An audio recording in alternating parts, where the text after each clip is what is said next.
Jangan pernah merepotkan pemerintah. Jangan ngeluh. Jangan berharap, aduh pemerintah kita ini nggak peduli lah, inilah itu. Aduh, jangan ngeluh lah. Lagi sakit gini jangan ngeluh. Banyak sekali masyarakat yang isoman, tapi mereka lupa terpantau. Memang dokter bisa memantau, tapi nggak bisa day by day, hour by hour.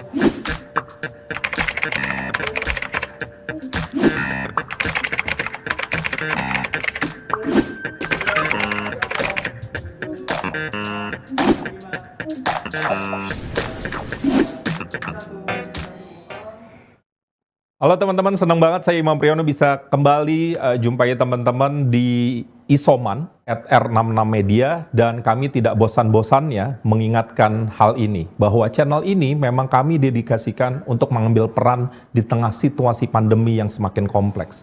Inilah Isoman @R66 Media.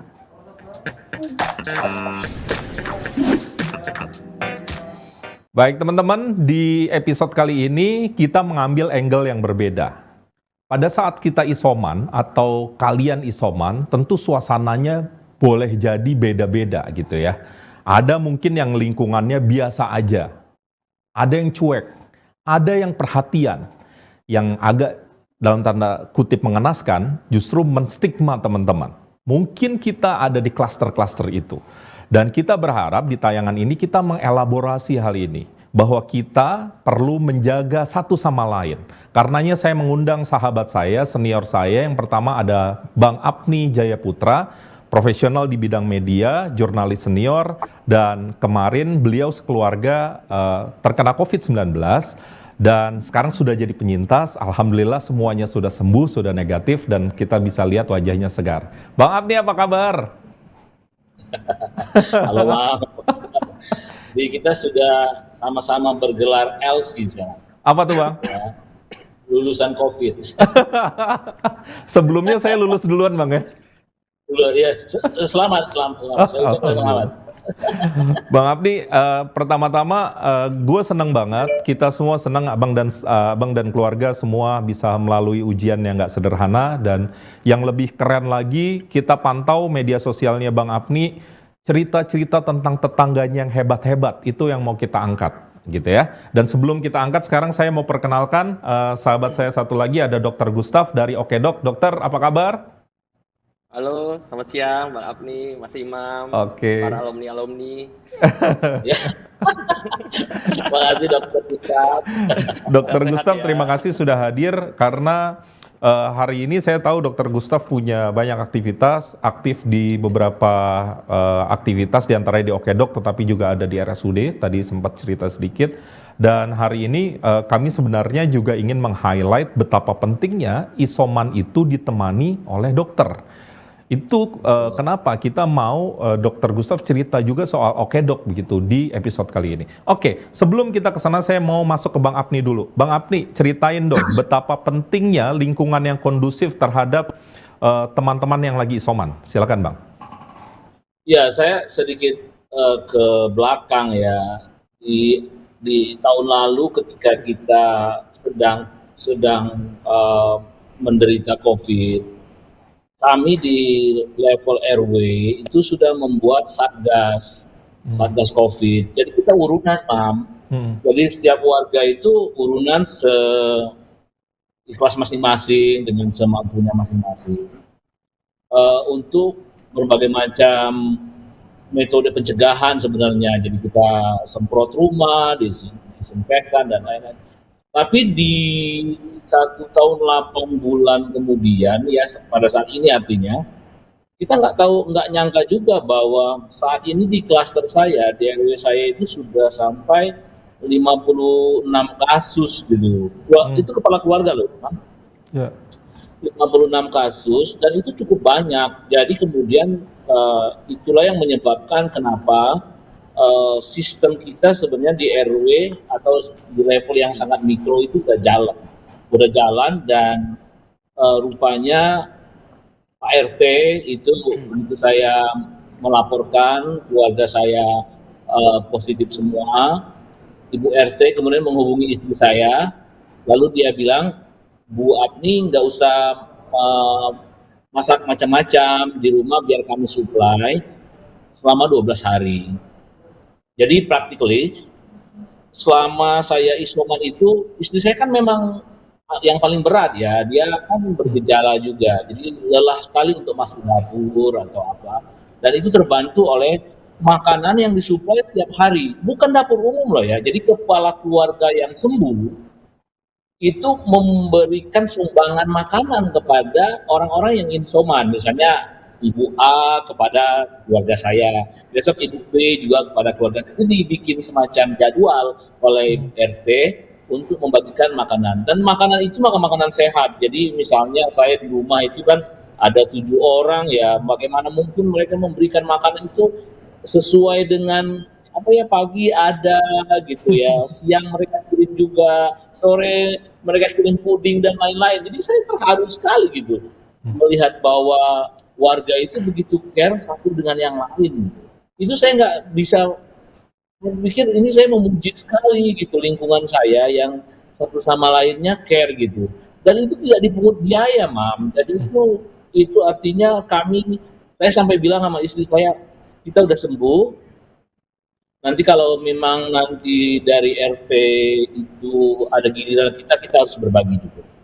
Karena kita sudah merasakan betul selama 12 hari kita disuplai makanan. Jadi itu tetangga-tetangga yang baik hati gitu ya. Alhamdulillah juga teman-teman gitu ya dari mana-mana itu mengirimin saya vitamin, ada makanan juga dan lain-lain. Jadi saya sungguh terbantu dengan isoman ini gitu. Oke, kita stop sampai di situ dulu Bang. Nanti saya mau masuk ke topik yang lain, tapi saya minta pandangan dari Dr. Gustaf dulu. Dr. Gustaf, soal betapa lingkungan itu juga penting untuk supporting sistem orang yang lagi isoman. Mungkin dokter ada beberapa yang perlu disampaikan. Bener banget Mas Imam. Saya sampai terharu nih, ada kisah nyata Bang Apni, tetangganya yang dari root sosial, dari RT-nya bahu-membahu, menolong, mengawasi. Istilahnya sekarang itu banyak sekali masyarakat yang isoman, tapi mereka lupa terpantau.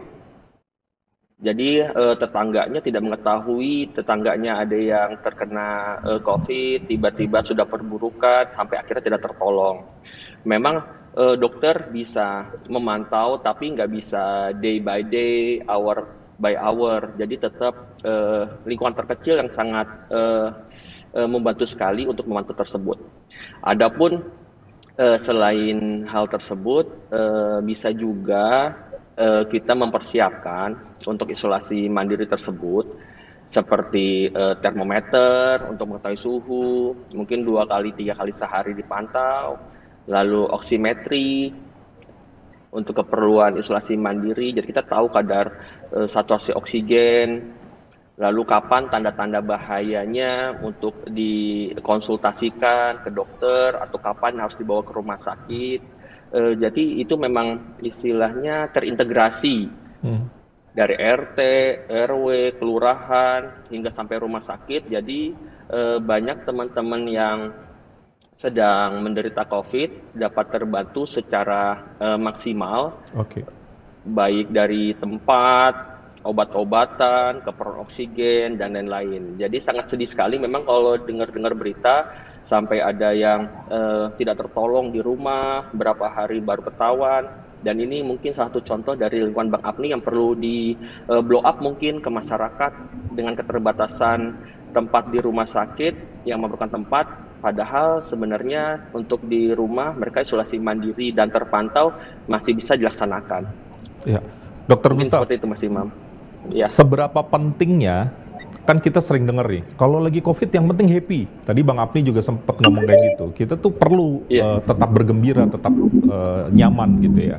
Seberapa pentingnya perasaan tenang, nyaman, happy terhadap orang yang lagi terkena COVID-19. Karena begini, kalau lingkungan seperti Bang Apni ini kita dapatkan, saya ingin punya semacam korelasinya gitu ya. Mungkin bukan cocok logi ya, tetapi saya rasa ini ada hubungannya ya, kenyamanan batin dengan kecepatan sembuh gitu. Gimana dokter? Iya, kalau kita lagi happy, itu ada hormon-hormon yang keluar dari tubuh. Kalau kita lagi nggak happy, ada hormon stresor keluar dari tubuh. Istilahnya nanti untuk penyembuhan, perbaikan sel-sel juga akan menjadi lambat. Sehingga lingkungan yang happy, perasaan happy, gampang tidur, nyenyak tidurnya. Jadi bukan berarti lama tidur orang tersebut makin segar, tidak. Jadi tidur yang cukup tapi berkualitas, istilahnya sleep hygiene, itu akan membantu proses penyembuhan. Jadi kalau ada pikiran walaupun tidur 12 jam, mungkin tidak nyenyak juga tidurnya, kualitasnya. Seperti itu.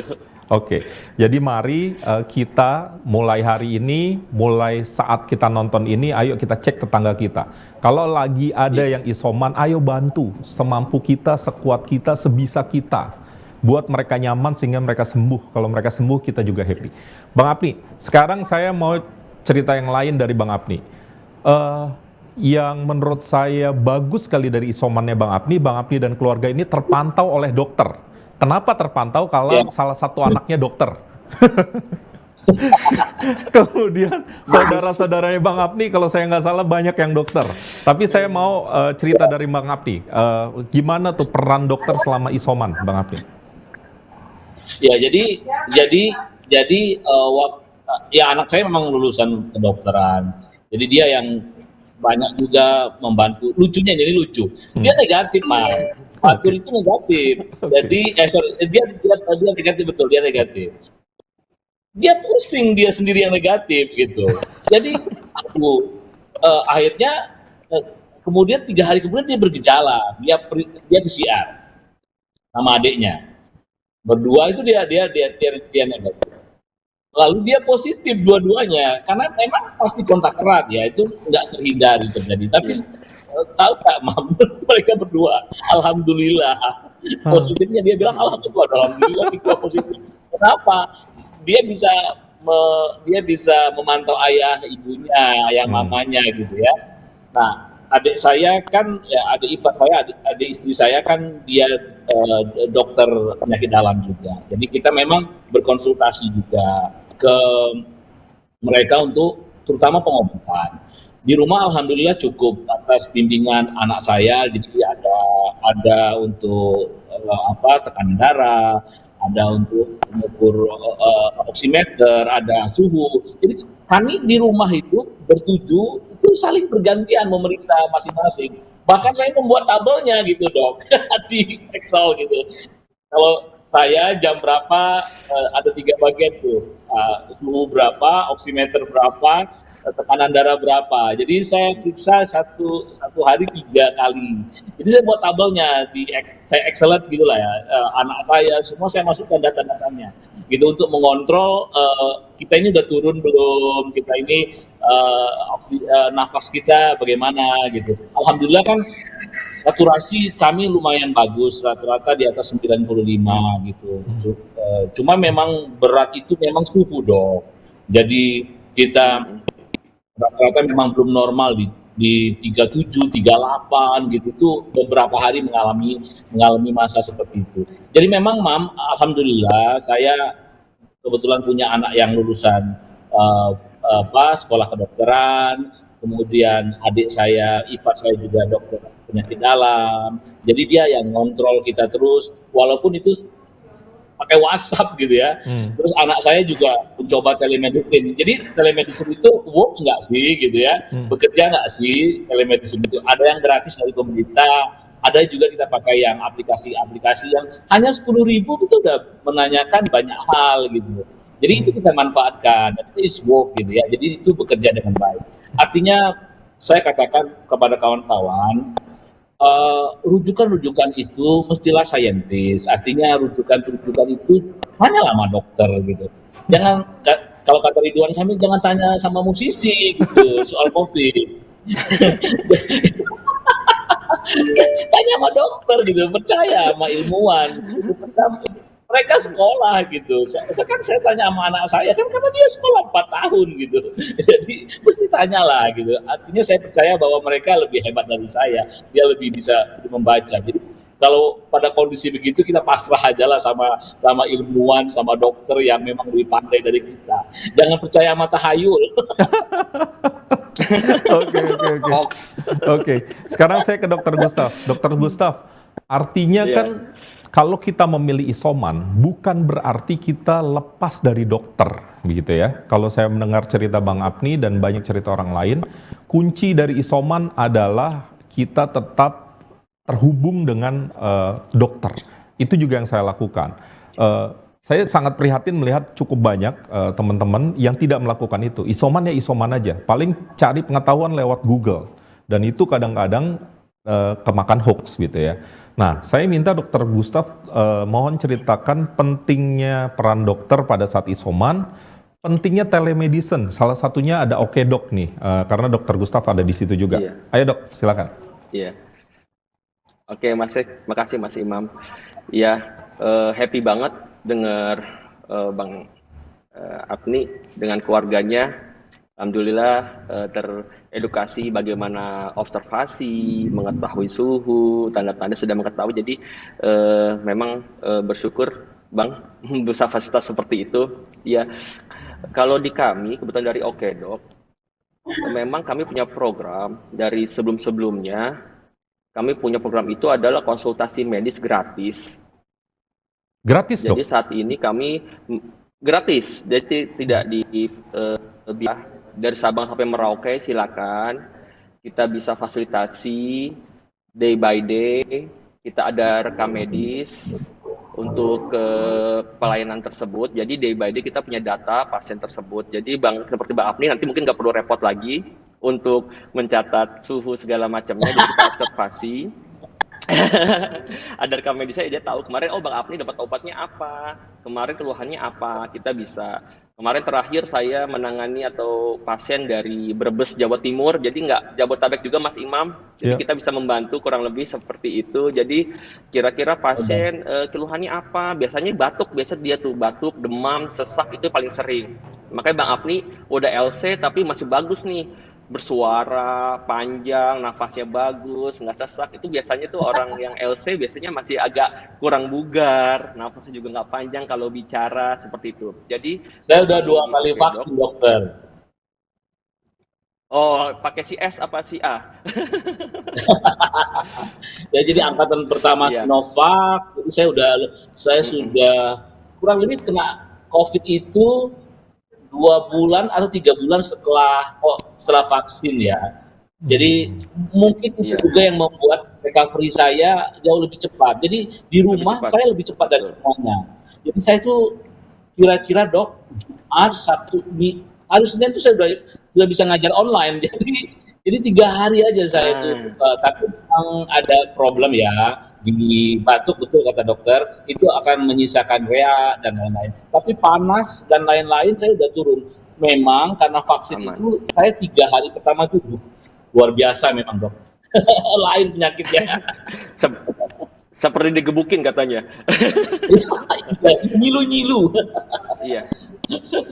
Betul. Jadi setelah konsultasi nanti akan kita jadi makasih Bang. Nanti setelah konsultasi kita mengetahui ini ada tanda-tanda seperti ini Bu. Ibu gimana? Ada penyakit saturasi apa tidak? Ibu ada oksigen apa tidak? Seperti itu. Nanti misalnya diperlukan kami juga sediakan karena banyak sekali tenaga medis yang tidak mau mendatangi ke pasien karena COVID stigma tadi Mas Imam. Oke. Jadi kami memang mendedikasikan untuk pasien COVID non COVID. Kita fasilitasi ambulans pun misalnya dia mau ke rumah sakit kita fasilitasi baik COVID non COVID istilahnya kita comprehensive service dan hospital without wall istilahnya.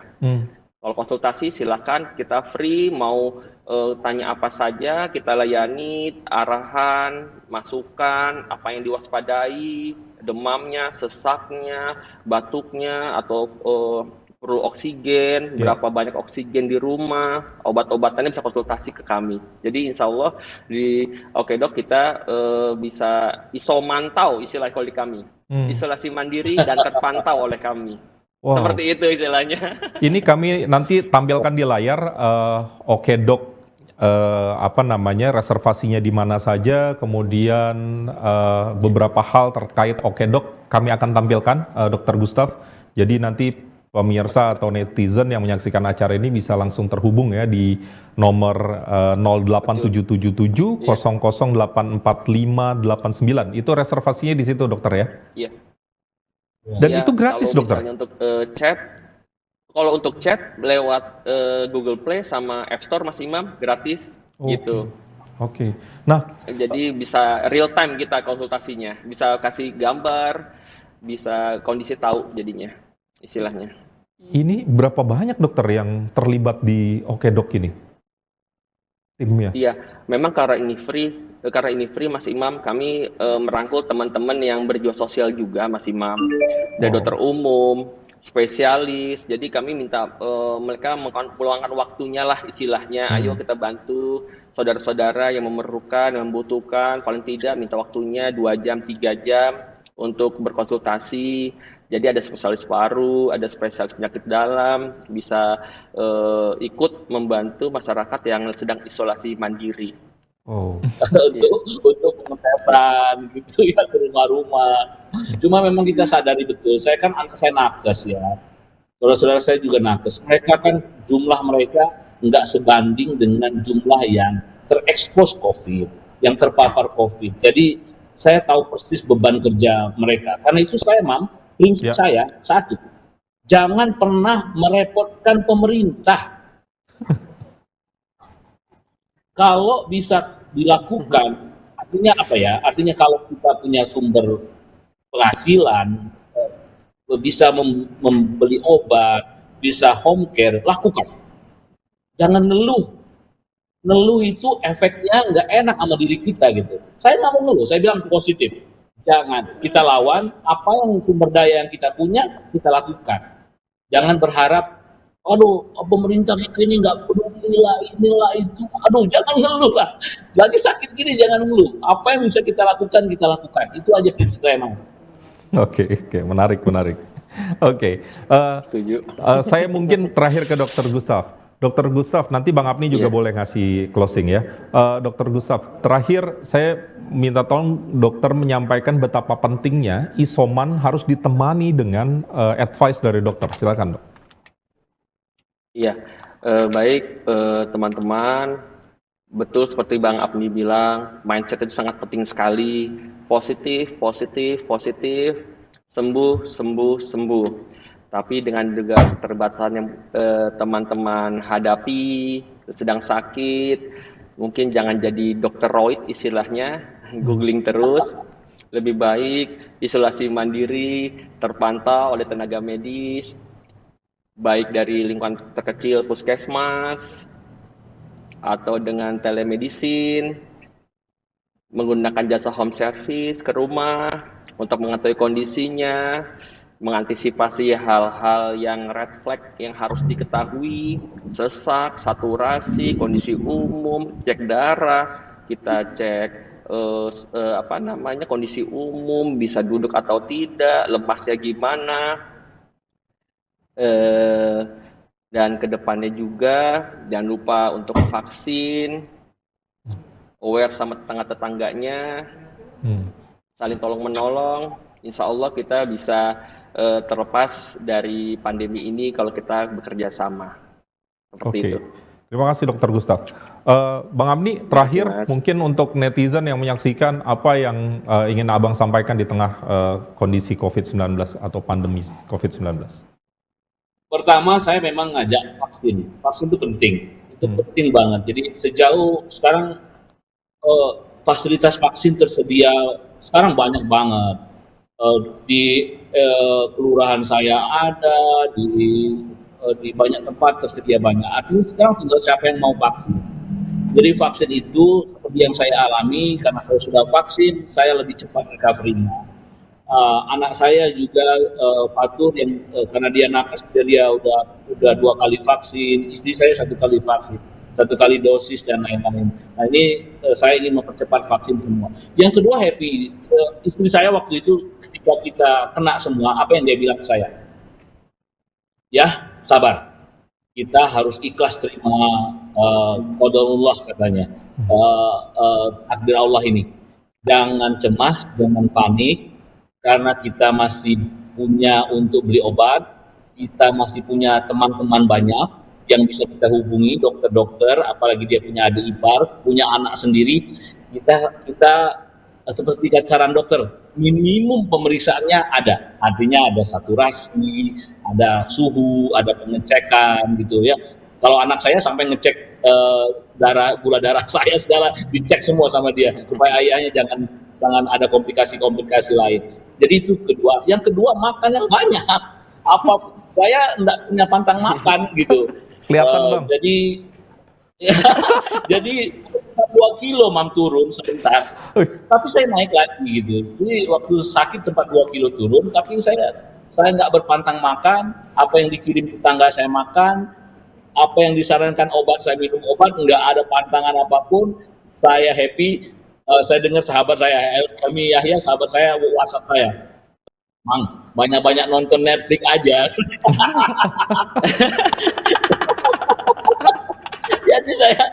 jadi saya nonton. Jadi saya selama COVID, selama isoman, saya sudah menamatkan satu dokumenter World in Color. Netflix.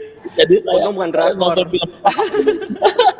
Istri saya nonton, habis baca Quran dia nonton drakor. Jadi kita semua bawa happy. Kita di rumah itu bawa happy gitu ya. Karena untuk imun kita gitu. Ngeluh nggak ngatasin keadaan, ngeluh itu nggak ngatasin keadaan, nggak ngatasin keadaan kita. Jadi kita bawa happy aja. Dan benar, alhamdulillah kita dalam 10 hari itu relatif sudah recovery semua. Terus anak saya bilang sampai stabil semua ya, kita PCR home care. Jadi alhamdulillah kita sekarang sudah baik semua. Ya, itu maksudnya. Bang Apni, thank you untuk ceritanya. Pak Gustaf, terima kasih untuk sharing dan waktunya. Ya, sukses buat teman-teman. Dokter Gustaf, sukses selalu ya. Oke dok. Ya, dokter luar biasa. Ya. Terus saya ya. bilang sama anak saya, kamu harus join lah sama dokter-dokter muda yang ngabdi bikin apa kek gitu ya. Jadi memberikan pengetahuan buat masyarakat. Itu keren banget. Saya salut sama dokter. Saya nggak habis pikir lah ya, luar biasa lah pekerjaan para dokter ini untuk mengedukasi masyarakat. Ya, saya yang terima kasih dok. Kami warga ini terima kasih. Sukses terus untuk Oke Dok ya, Dokter Gustaf. Kami dengan senang hati apabila ada yang bisa kami bantu. Terima kasih sekali lagi Dokter Gustaf, Bang Apni, terima kasih. Teman-teman yang sudah menyaksikan, terima kasih. Sehat-sehat, mudah-mudahan kita semua bisa lulus dari ujian ini. Kalau kata istrinya Bang Apni, sabar, kita terima ujian ini dan mudah-mudahan kita optimis bisa sembuh semua. Saya Imam Priyono, terima kasih. Sampai jumpa teman-teman.